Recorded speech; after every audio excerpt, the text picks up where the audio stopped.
পৃথিবীতে মানুষ যত ধরনের আছে না কেন, 4 ধরনের সিস্টেমে ইনকাম করে।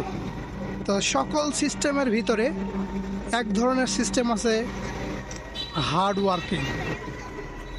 সেই সিস্টেমই হচ্ছে এখানে হার্ড ওয়ার্কিং করছে। জীবনকে বাজিয়ে রেখে কার্যক্রম চালানোর মতো সিস্টেম হচ্ছে এই সিস্টেমগুলো।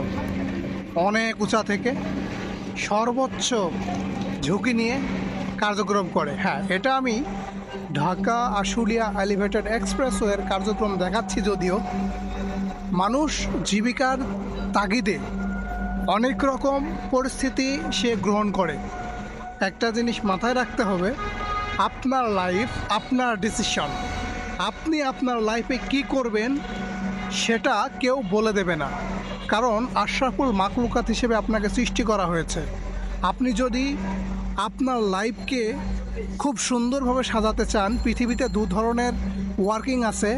এক হচ্ছে স্মার্ট ওয়ার্কিং, আর একটা হচ্ছে হার্ড ওয়ার্কিং। স্মার্ট ওয়ার্কিং করবেন নাকি হার্ড ওয়ার্কিং করবেন, ডিসিশন একান্তই আপনার।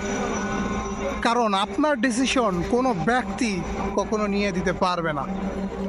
এটাই হচ্ছে বড় বাস্তব সত্য কথা। যদি মনে করেন নিজের লাইফকে খুব সুন্দরভাবে ডেকোরাম করব, যদি মনে করেন নিজের লাইফকে খুব চমৎকারভাবে এগিয়ে নিয়ে যাব, তাহলে পৃথিবীতে 2টা সিস্টেম আছে ওয়ার্কিংয়ের জন্য। একটা হচ্ছে স্মার্ট ওয়ার্কিং, আর একটা হচ্ছে হার্ড ওয়ার্কিং।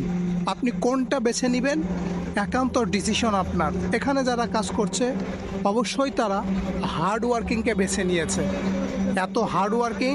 আর এক ধরনের মানুষ আছে যারা সারাক্ষণ এসির ভিতরে বসে থাকে, কিন্তু তারাও কাজ করে, লাখ লাখ টাকা ইনকাম করে। তাকে বলে smart working. So smart working করবেন না হার্ড ওয়ার্কিং করবেন, ডিসিশন অনলি ফর ইউ। আপনাকেই সিদ্ধান্ত নিতে হবে। যাই হোক, আজকেই আপনাদের বলে দিলাম কোনটা নেবেন।